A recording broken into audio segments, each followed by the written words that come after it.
Benabar est en tournée dans toute la France et il passera forcément près de chez vous avant de faire étape au Zénith de Paris du 22 au 24 mars. Nous nous sommes glissés dans les répétitions de ces concerts. Bonjour. Pour l'occasion, il répond à nos questions.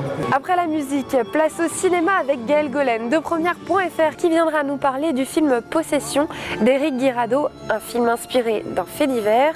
Mais avant cela, on retrouve les news. Les victoires de la musique ont pris un coup de vieux ce week-end. Hubert Félix Thieffen, Catherine Ringer, Jean-Louis Aubert, Laurent Voulzy. Les 27e victoires de la musique ont salué des artistes confirmés de la chanson française plutôt que la jeune génération. À noter tout de même la révélation du public attribuée à un petit jeune, c'est Orelsan qui a été récompensé. Les jeunes héros de la saga Harry Potter ont bien grandi. Alors que Daniel Radcliffe cartonne dans La Dame en Noir outre-Atlantique, Sofia Coppola a choisi Emma Watson pour interpréter une serial cambrioleuse dans son prochain long métrage, The Bling Ring, un film inspiré de faits réels sur un groupe d'ados qui cambriolaient des villas de stars. Europe1.fr a sélectionné pour vous 3 films dans les sorties de la semaine. John Carter, Comme un chef et Possession. Alexandre, un chef étoilé d'un des plus prestigieux restaurants, est en panne d'inspiration. Il fait la rencontre de Jackie, un jeune amateur de cuisine qui se révèle être un génie culinaire. Une comédie gastronomique qui manque un peu de piquant mais qui signe le retour sur grand écran de Jean Reno. Demain 8h au cargo. Vous êtes en retard. Non, 8h02. C'est bien ce que je dis, vous êtes en retard. Et je sais quand même comment Alexandre travaille. Mais Alexandre, c'est moi. Et alors? Je vois pas le rapport. Soldat de la guerre civile américaine, John Carter est mystérieusement transporté sur Mars où il doit combattre des extraterrestres. Alors dit comme ça, le film peut un peu dérouter, mais quand on sait que le réalisateur est celui de Wall-E, on peut s'attendre à une grande épopée de science-fiction. Quand je t'ai vu, j'ai compris que quelque chose de nouveau pouvait arriver dans ce monde.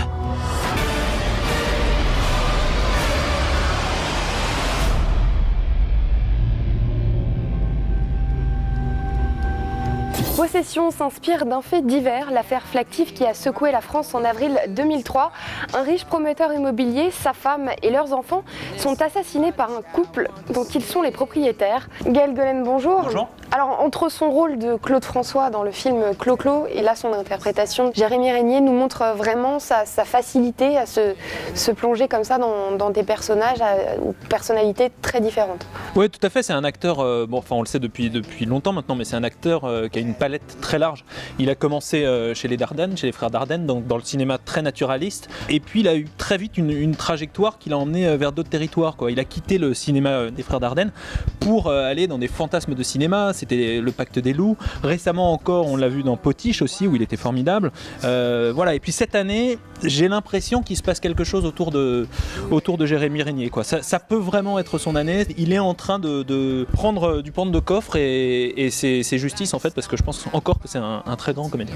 Au-delà d'un film sur un fait divers, c'est surtout un film sur la jalousie, la convoitise et la capacité d'une personne normale à commettre l'irréparable. C'est ça qui intéresse Guirado, c'est le basculement en fait. C'est un réalisateur qui avait signé un long métrage précédemment, Le Fils de l'épicier, mais qui vient du documentaire en fait.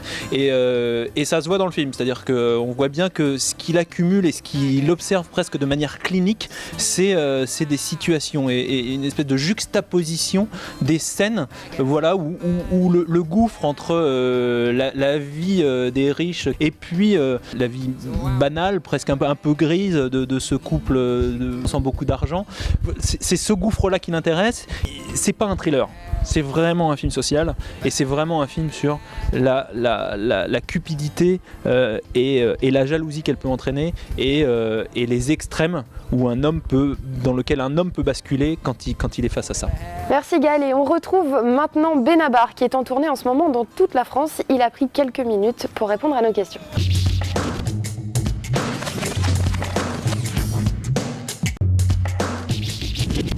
Oui, je gifle un musicien.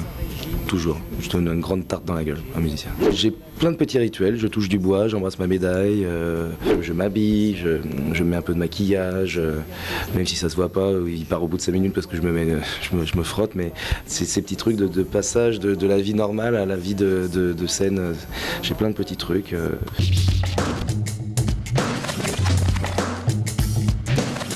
Il n'y en a pas qu'une.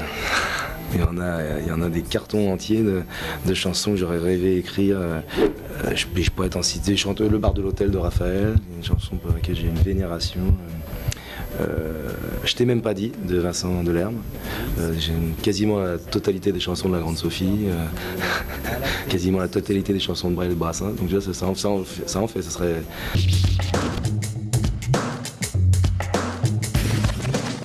Mon plus gros défaut, je crois que je deviens de plus en plus cyclotimique avec l'âge et que c'est chiant à vivre pour mes proches.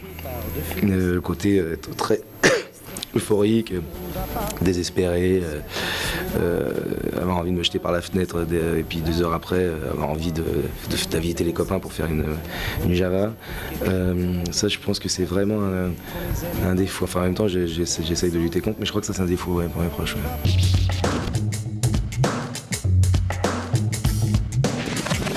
Bah, je crois que je suis gentil, quoi. Je crois. Des fois, je suis méchant et con, mais gros, au fond, je crois que j'ai un bon fond. Retrouvez toutes les dates de la tournée de Benabar sur europe1.fr. À la semaine prochaine.